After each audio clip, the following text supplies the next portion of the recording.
Good evening, good morning, good afternoon, distinguished audience, wherever you are watching us from today. My name is Comfort Eyitayo, your regular host for Connect with Comfort show. On this program, as we always say, we aim to add value to people on business, enterprise, and personal growth. Each show is organized to feature guests who are subject matter experts that will throw more insights on the topic of the day. I'm glad you are able to join us today. You are most welcome. The topic for discussion today is executing business projects and volunteer management. This topic bridges the walls of commerce and altruism, highlighting the convergence of strategic project execution with the invaluable contribution of volunteers. In today's rapidly evolving landscape, businesses are not solely driven by profit motives. They are also increasingly dedicated to making a positive impact on society. On the other hand, non-profit organizations are continuously seeking innovative ways to fulfill their mission efficiently and effectively. Volunteer management is an integral part of the non-profit sector where dedicated individuals offer their time, skills, and energy to support various causes. Meanwhile, in the business world, the successful execution of projects is pivotal for growth and sustainability. However, what often goes unnoticed is the common thread that binds these seemingly distinct worlds: effective management, clear communication, and the pursuit of shared goals. Today, we aim to explore the parallels, challenges, and best practices that exist when it comes to executing business projects and volunteer management. We will delve into the strategies that can help organizations, whether profit or purpose driven, harness the potential of their resources to achieve their objective while fostering a sense of purpose and satisfaction among their teams. So, without further ado, let us kickstart the discussion, but after this short break. Please remain connected. We'll be right back. Thank you.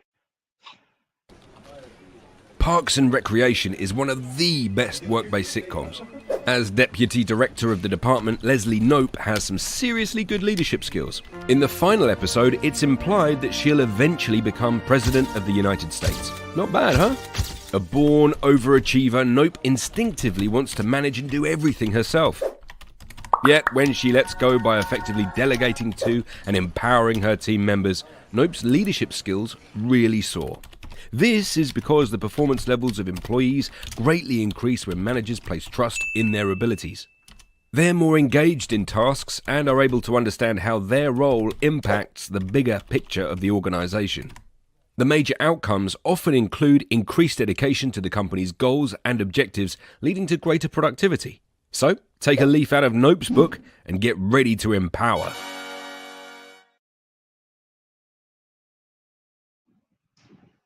You're welcome back.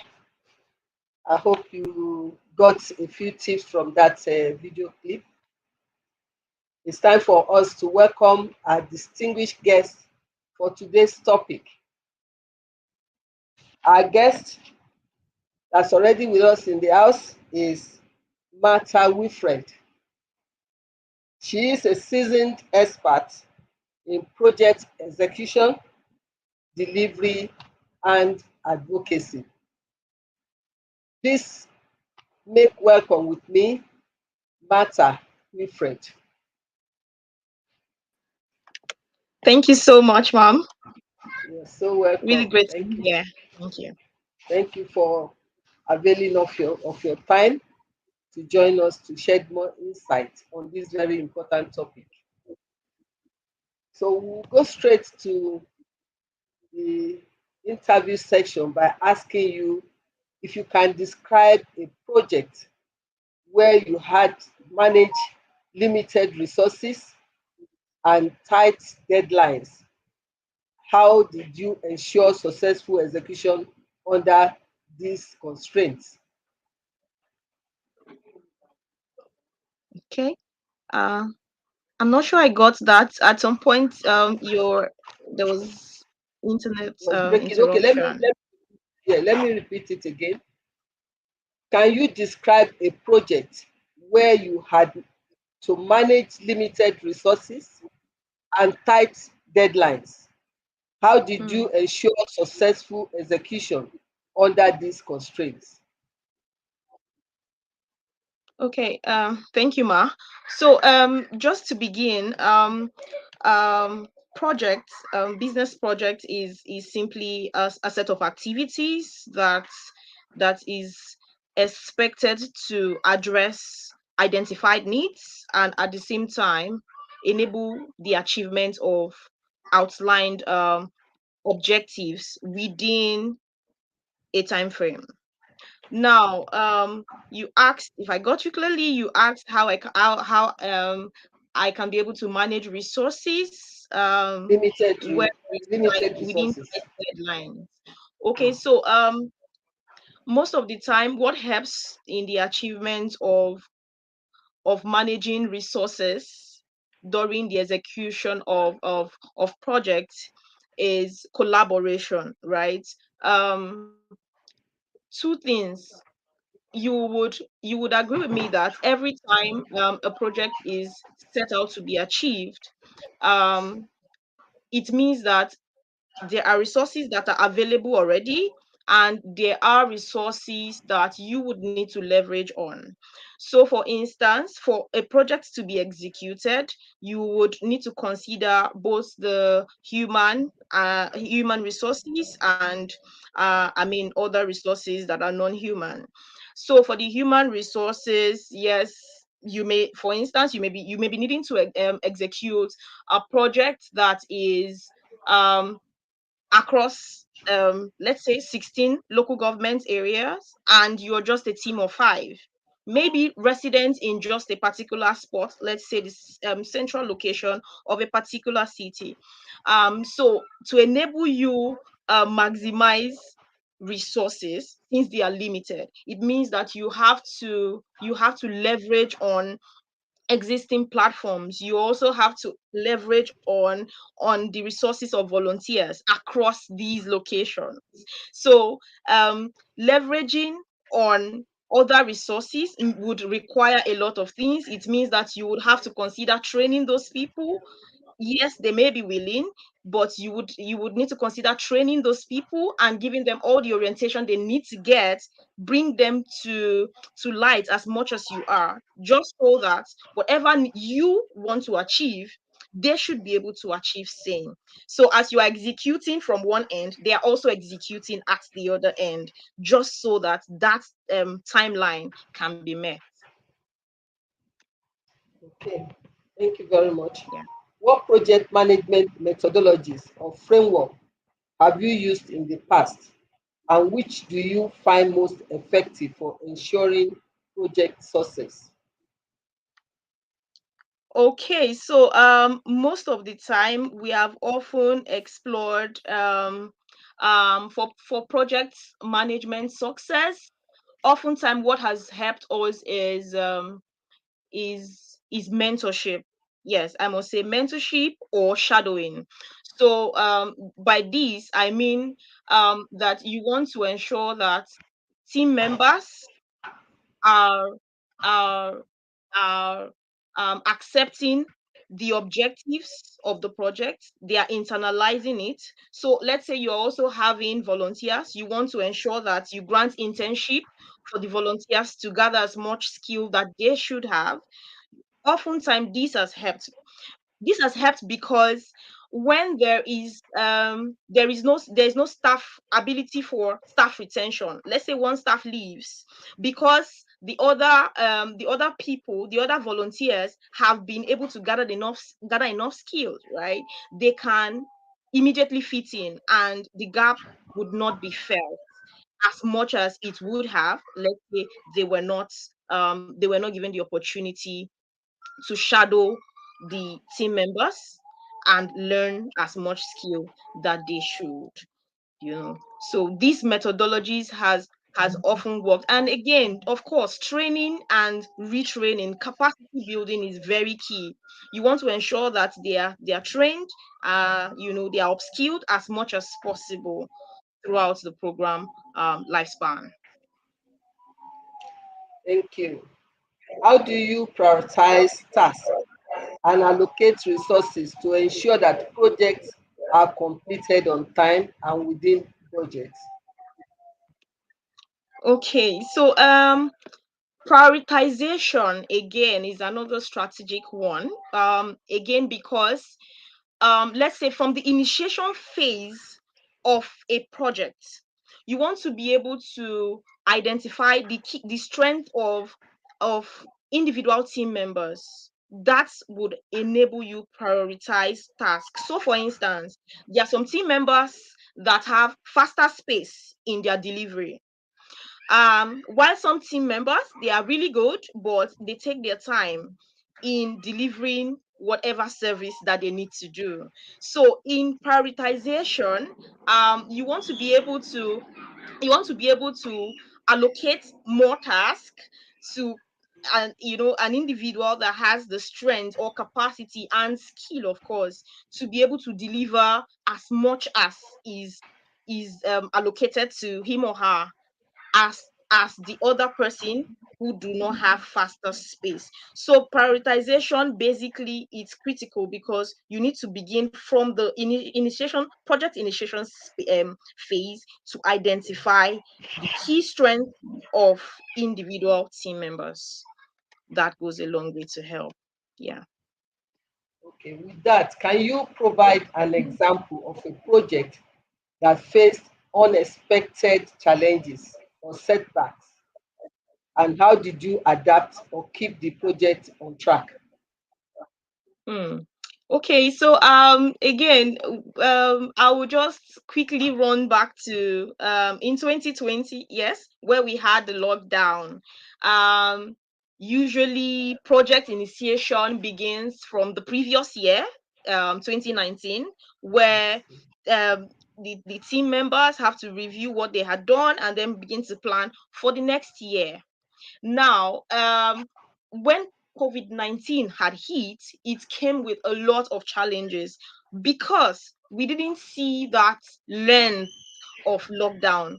That again went as far as hindering the implementation of certain projects that needed to be carried out at community level, that needed to be carried out um, by team members interfacing with multitude, more members of the community mass. So what I quickly had to do that particular year, I know out of the several projects we had, I was able to re-strategize on a particular project that required mentorship for children in secondary school, of course, in the community. So what needed to be done was we needed that interface, especially because these children are people in rural communities. They didn't have access to gadgets. Their parents were low income earners. So what could we have done? We had to split again. The team had to split, and we had to, so let's say in each community we were supposed to meet with 50 persons, so the team had to split, and then we divided the beneficiaries into different cohorts, say cohorts of 10, because the distancing and all the rules that came during the lockdown had to be observed. So we were able to achieve as much. As what we did was, rather than meeting with them just once, we had to increase the the number of engagements, with the kids, so that when, instead of meeting with just one cohort the entire cohort in a week, we would have to split to meet with the cohort bit by bit, you know in different days. That way we were able to achieve the program objectives at the end of 2020. And it was a good strategy again, because they didn't lose out. We were able to bring in academic tutorials and mentorship as the project curriculum had it. So that was a big achievement for us. We used the same period to expose them to technology that they had no idea about. So for us, it was a big achievement, especially for me. I was able to bring out that, with the snap of my finger. Yes. Thank you very much for that. As you know, communication is very crucial in project management. How do Mhm. you ensure effective communication among team members, stakeholders, and clients throughout the project life cycle? Okay, so um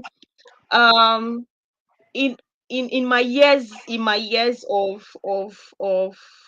of experience, what has often helped in ensuring effective communication is the strategy of reaching out both online and offline. So what do I mean? At the very first point, where we get to engage volunteers, where we get to engage stakeholders, we establish the fact that we would want to keep in touch. So we go as far as getting their phone numbers, getting their email addresses. The phone numbers allow us to put them together in, a WhatsApp platform that allows for um, progress. They communicate to us as much progress that they make.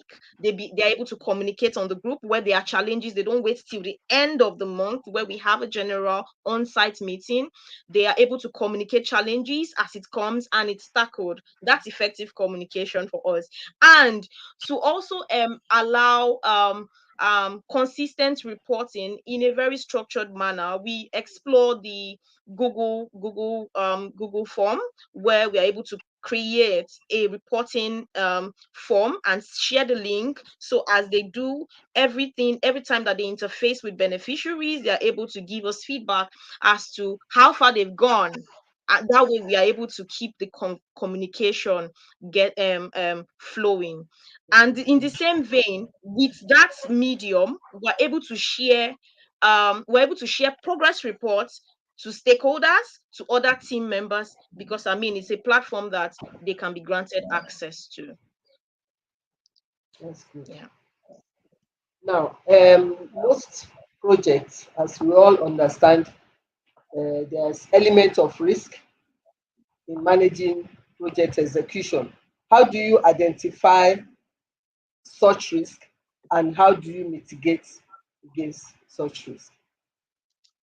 Okay. Permit me to say again, risks are better identified, potential risk, so to say, are better identified during during initiation phase. So when you are at the point where you are initiating a project, you must be able to brainstorm among team members what are the possible risks that could occur, that could, I mean, hinder the execution and even completion of that project. Another means of identifying those risks is during our at the point where you are interfacing with potential beneficiaries and stakeholders. We want to be able to ask them during the the um the key questions, let's say survey that we're having with them.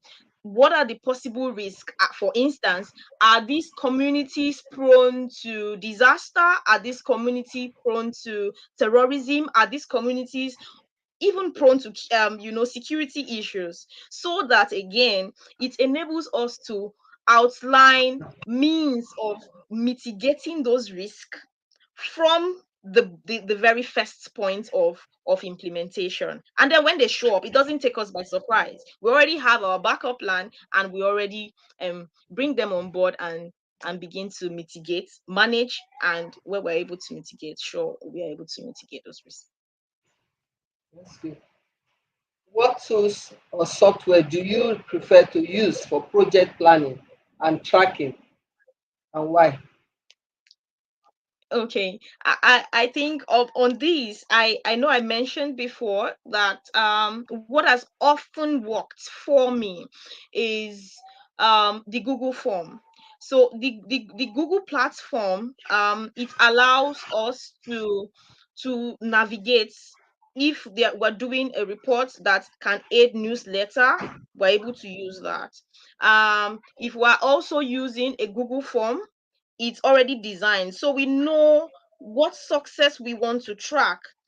The Google form also it's each question speaks to each success indicator, right? So for instance, if the Google form says in in week one, how many beneficiaries were you able to interface with, how many stakeholders were you able to engage with, how what were the issues that arose in the community, how were you able to surmount it? So the Google form allows that kind of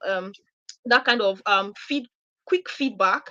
So as they are filling the Google form and submitting, it doesn't need to be at the end of the month where you have a review meeting, right?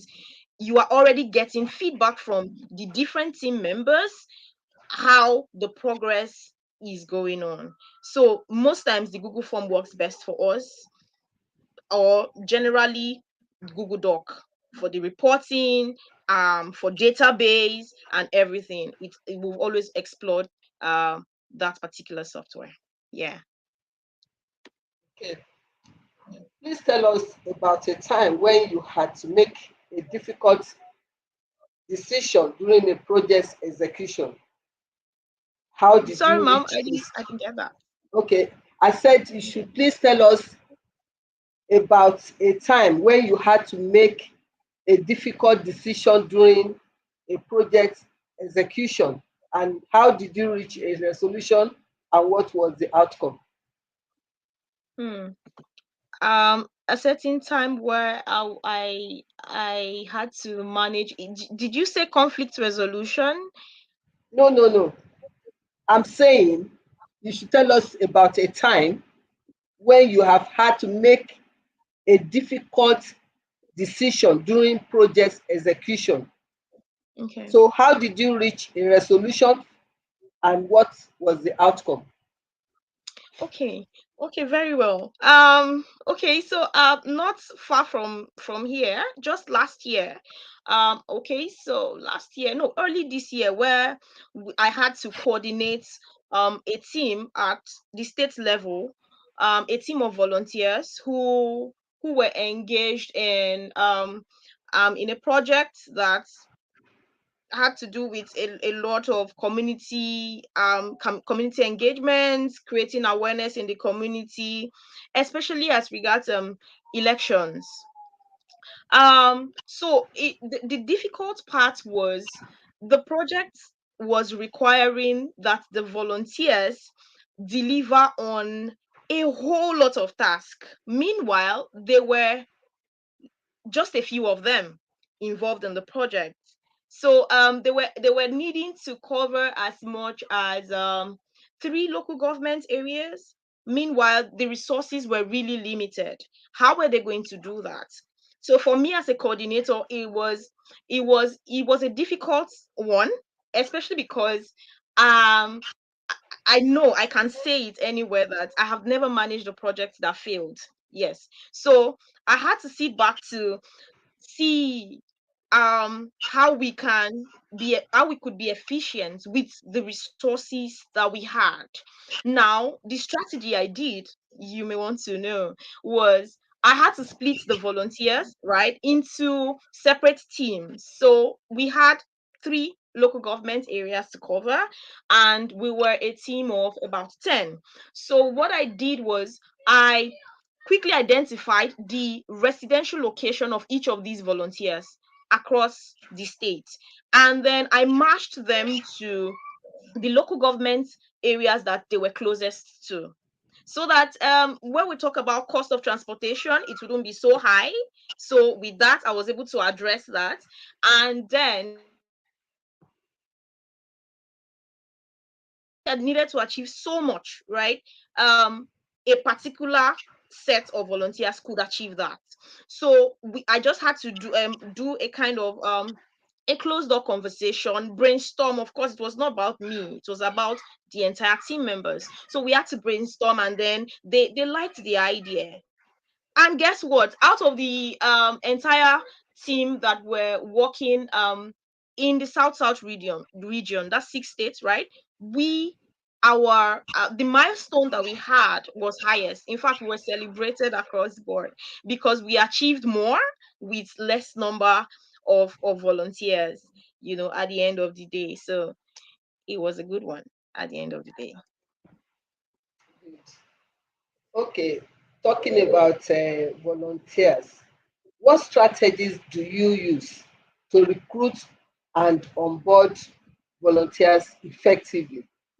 Can you share example of such successful method that you have used? Okay, in the time past, we've had to work with volunteers in every of our projects. So, strategies that often work, first is the recruitment phase. Experience has shown that once you get it right at the recruitment phase, to have selected the best fits of volunteers, you would have to you would have reduced conflicts to resolve, and you would also be able to maximize impact because you are sure that they meet the criteria that you have set in the first place. So yes, the what has often worked again is, so on that note, we do a call for volunteers. So that call for volunteers, like I said, using the Google form also helps.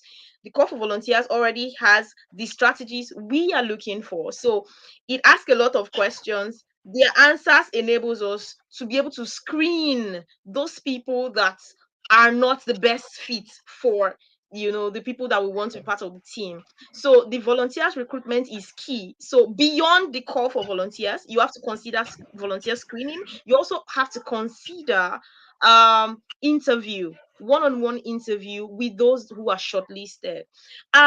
One more best strategy that helps in volunteers recruitment and management is, some persons don't know this.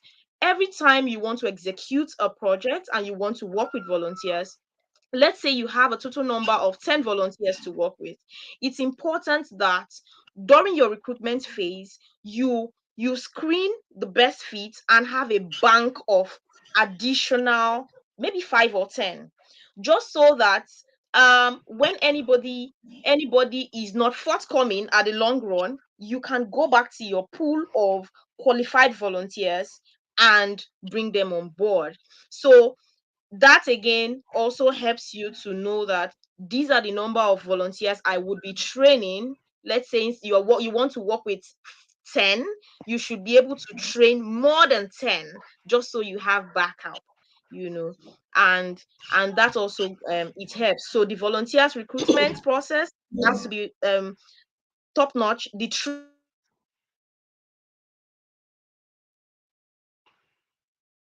training of volunteers has to be important to appreciate volunteers. Volunteers should always be appreciated. Sometimes we take them their efforts for granted. Either you celebrate them on social media, celebrate their birthdays, celebrate them as heroes. It goes a long way in helping to retain them. Let me just ask a quick question on the tail of that. In this present time that everybody is looking for money and things are so tight, do you still have many volunteers? Because by nature, when you say volunteer, they are not Yes, people that you are paying as exactly. employees. So Yes. going by that, do you still have many volunteers coming up for projects? Okay, so I won't go too far, ma'am. Just yesterday, a young person reached out to me saying that, oh, please, I'm interested in this project. I understand that you people take volunteers. When can I come in? So volunteers still come in and they would want to come in. Two reasons. What value are they getting? How much of their capacity is the project allowing them to build? Is the project helping to build? How much of visibility is the project able to give them? So again, it's important that projects is seen as a platform where volunteers can better their potentials. So if they see that, oh, I have just garnered this set of skills, I think this is the best time for me to harness those potentials and better it. If they see that projects give them all of those platform for growth, they would want to stay. For the past 4 years, I've had volunteers, same volunteers coming back to say they want to volunteer in the next project cycle, and that has been repeated. That's good. At least it just shows that some people And it's a have good the right story. sense, because some will only look at the money, but the skills that they are getting, the skill Hmm. sets they are getting, building capacity for themselves for a greater future. Some of those people do not look at that. That's why I asked that question. But it's Yeah. interesting to know that people are still volunteering. Okay, Yes. so can you describe a situation where you had to manage conflicts among volunteers or between Hmm. volunteers and staff members? How did you handle it? Okay, so conflict is part of project execution. It can't be ruled out. So again, because we understand the possibility that conflicts can arise, what we do to mitigate it already, what we do at the period where we are training volunteers, we want to state clearly what their role would be. We want to also state clearly how they would be expected to report, expectations generally.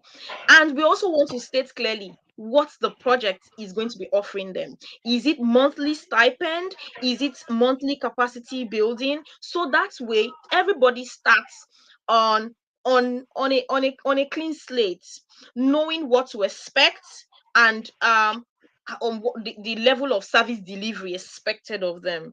So that helps to manage conflict. But that does not mean that conflict doesn't occur. So for instance, had been a situation where I had to resolve conflict between two volunteers. So one of the volunteer had been in that community in the previous year, and in the current year, another volunteer had to be in that community. So the conflict, the thin line for the conflict was the previous volunteer mentioned that he first had access to that community. So where we required for that the initial volunteer to step aside for the new person to come in, he had insisted, and he didn't provide all the information that he needed to equip the new volunteer with. For instance, introducing the new volunteer to the stakeholders who he was already familiar with, introducing the new volunteer to the beneficiaries that he was going to be working with, and even exposing the volunteer to the possible challenges that is peculiar with that particular location. So that conflict was there. I had to step in. It was simple. Can we both work in the community? So that was it. We had to resolve it by pulling the previous volunteer, since he was so much in love, passionate with that particular community. We had to pull him back for him to work together with the current volunteer in that community. And then for our bank of qualified volunteer, we had to pull another to fill in the gap for the previous community. That helped them to work better, and we had um our outcome maximized. Thank you very much. We'll be going on a short break to come back soon. But let me appreciate those who joined us during the discussion. Oladosu Olawumi from Lagos, Samson Ajibade, Dr. Aseyin from Abuja. Thank you all for joining. So we'll be right back after this short break for the next segment. Remain connected, please.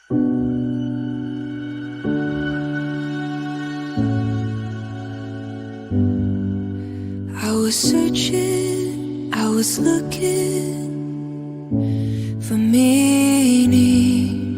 I was wondering, desperately trying only to see I have nothing missing.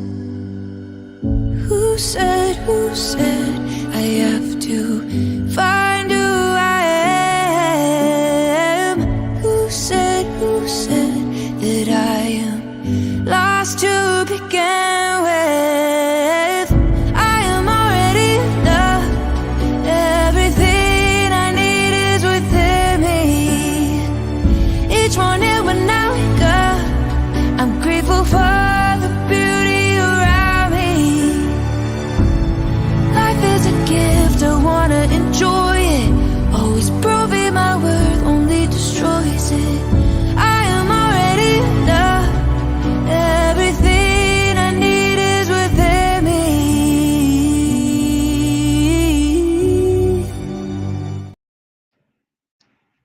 Welcome back.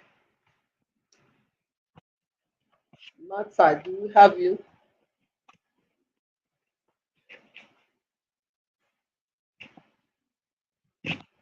Martha?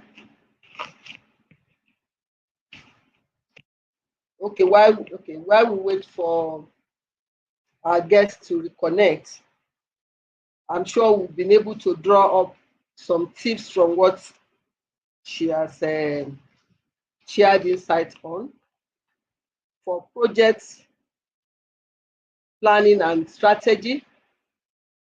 We have to understand the importance of well-defined project goals and objectives, how to create a project plan that outlines the tasks, timelines, and responsibilities, and possibly to identify upfront the possible risk so that to plan on how to mitigate such risk. And we have to find a way of aligning the project goals with the overall business strategy.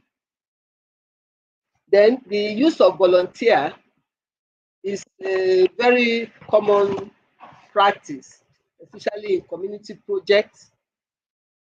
It helps us to reduce cost, but it has a twin effect It builds capacity for those that are volunteering. And that's why I asked the question earlier on from our guest that do you still have people volunteering for projects these days that costs are so high and everybody is looking for money everywhere?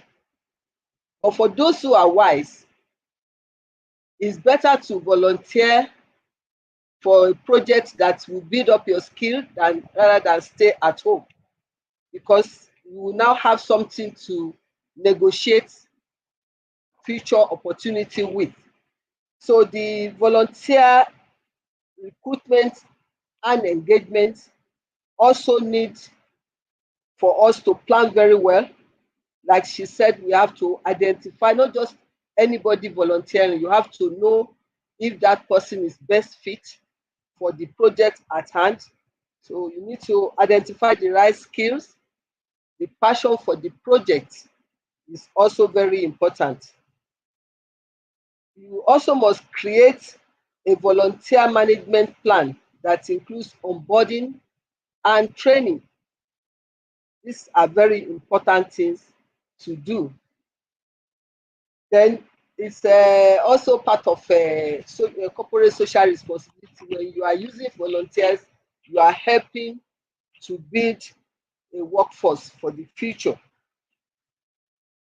Communication has also been identified as a very key important thing for collaboration. We need to be able to spell clearly the goal, the goal that we need to achieve to both volunteers and staff. Everybody must have the clear picture of what needs to be achieved. There should be bridging of the gap between business teams and volunteers. Then it's important also to leverage on technology for seamless collaboration between volunteers and staff of organization. Identifying potential risk, as I said earlier, is very important because that helps you to plan, to find a way of mitigating such risk. Develop contingency plans to address unexpected challenges. It's not all the risk that you'll be able to identify at the planning stage. So there has to be strategy or contingency plan put in place to mitigate any unexpected challenges that comes up during the execution of the project. It's also important to do regular risk assessment and mitigation strategies. For projects, you need to also have a means of measuring success. Some people use key performance indicators for tracking projects and volunteer performance, evaluating the impact of the project on both business and community, making data-driven decisions for continuous improvement. These are very, very important. Legal and ethical consideration should also be put in place. Navigating legal requirements and regulations related to volunteer management to make sure that nobody is infringing on anybody's right. Ensuring ethical treatment of volunteers and alignment with corporate values. I think our guest is back, so I'll take the next question, and that is, in volunteer management, it's essential to recognize and appreciate volunteers, as you have said. How do you show appreciation and acknowledgement to your volunteers to keep them coming? Okay. So what has often helped us to achieve volunteers retention is um, we give them opportunity to plan with us at critical moments where we are designing the project. We also celebrate them at, moments where it's required, that let's say moments where they are celebrated, their birthdays and graduation and all. We also want to honor every time that they invite us to show up at events that they are hosting.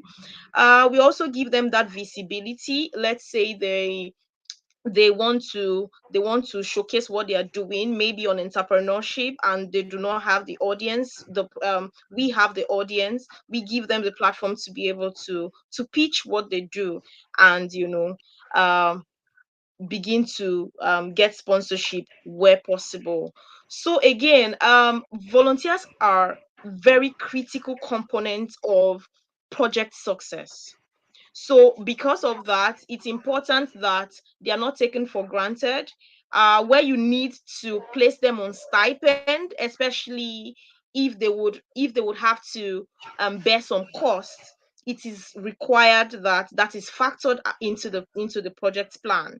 Um, Otherwise, it should be, let's say, an annual appreciation and award, um, and a thank you envelope, as it will come. Even they should also feature a newsletter in show that the project also, um where the project has monthly show or periodic show. You want to also feature your volunteers to enable them, showcase their skills as well.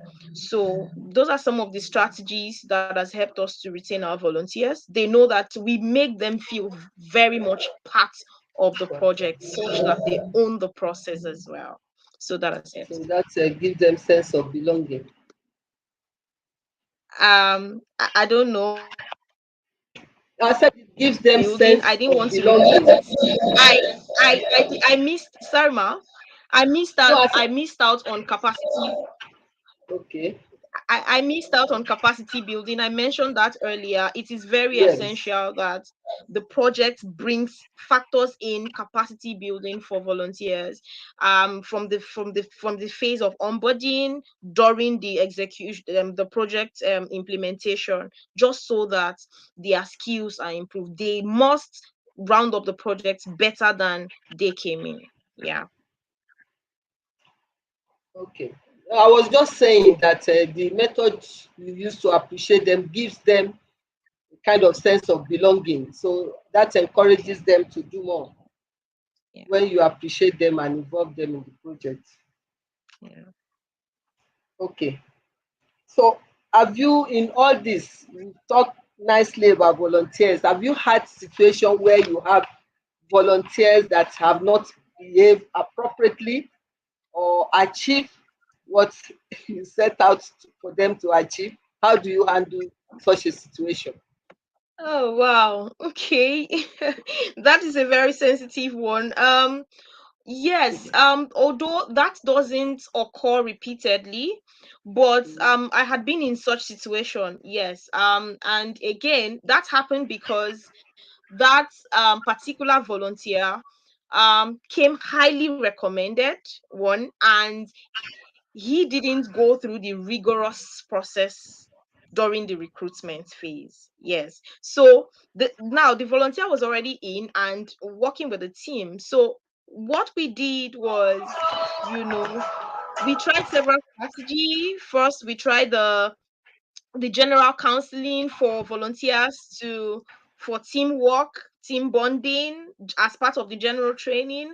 We had also had to engage the volunteer with, one-on-one conversation, closed door conversation, to be able to identify what problems the maybe what triggers the volunteer not to respond as he or she should, why the volunteer is not living up to expectations as regards the project. So that helps as well. The one-on-one conversation also helps. But in a case where you try put out all of this strategy, the volunteer is also appreciated. When others are appreciated, and you don't get to expose the weaknesses of this particular volunteer to the rest of other volunteers, because it has a way of killing the person's self-esteem, right? So in a case where you have used all of these methods or strategies and it's not forthcoming, I'm so sorry, such a volunteer would have to be given a break, out of the team, given a little break, and then maybe afterwards, if the volunteer comes, goes through the process, and is ready to work, why not? We can admit such a volunteer. Yeah. Thank you very much for great insights you have shared on this You're welcome, topic. ma. Like a parting shot, what would you say on this topic as a parting shot? Okay, so majorly, project execution requires a lot of planning. And like I would say to any team, to any business expert, to any starter, it's important that when you are planning a project, you get it right from the initiation phase. You need to be clear on what needs that your project is tackling or addressing. What problem is it intended to solve? It has to be very clear from the initiation phase. And you also need to remember that there is need for volunteers if you must achieve maximum success. Thank you The very reason much. is you cannot always. Yes, thank you. Okay. No, Yeah, finish what you're saying. thank you, ma'am. Finish. Are Okay, you? so I wanted to just echo that the place of volunteers cannot be overemphasized. Yes. It's important that volunteers are appreciated as much as the other team members are, so they don't feel neglected at any point or overused. Thank you. Yes. Thank you very much. You've done very well. We appreciate you. We hope next time we call on you, you will be ready to avail us of your expert advice on similar topic. Thank you. Okay. Thank you, ma'am. So we'll just round up because of time.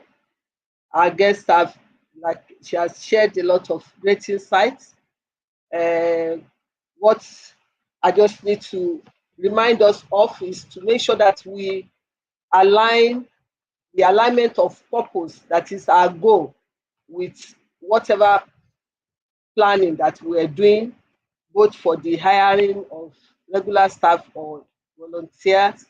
We have to be able to align it with our purpose. Effective communication, we cannot overemphasize communication, because without that, people may not understand the goals properly.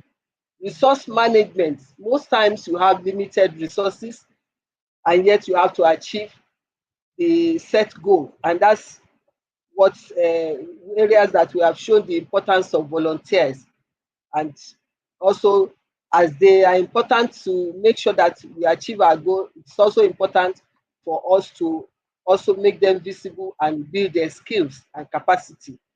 Continuous learning, there's a provision for that, because we talk of training and retraining. That is on the continuous learning basis, so that we embrace culture of learning and adaptation on crucial projects every now and then.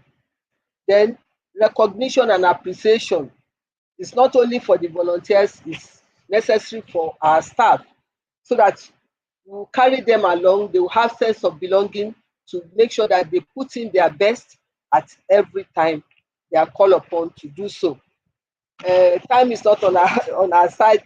We have to quickly round up. Let me appreciate those of our friends, regular viewers that joined us. Aderinto from Surulere, Taiwo Ojo from Abuja, Wendy Garuba from Lagos, and Dr. Aseyin, I've recognized you before, and a whole lot of other people that we appreciate highly for joining us and keeping up as regular viewers of Connect with Comfort show. So I appreciate you all for sparing your time to connect with us today. I hope you have all enjoyed today's topic. Peradventure, you have something to contribute to the topic that we have shared or areas for more clarification, please get in touch so that we can share experience. Once again, I want to appreciate you all and ask you to subscribe to my YouTube channel, Comfort Eyitayo. Once you have subscribed, please turn on the notification button, like and share our videos. Stay updated with information about upcoming events, solutions, and offers on my Instagram account at Comfort Eyitayo, as well as my Facebook account at Comfort Eyitayo. Till I come your way again, I wish you all the best in your future endeavors, and may your projects and volunteer initiatives thrive and make a lasting impact. Thank you, and God bless.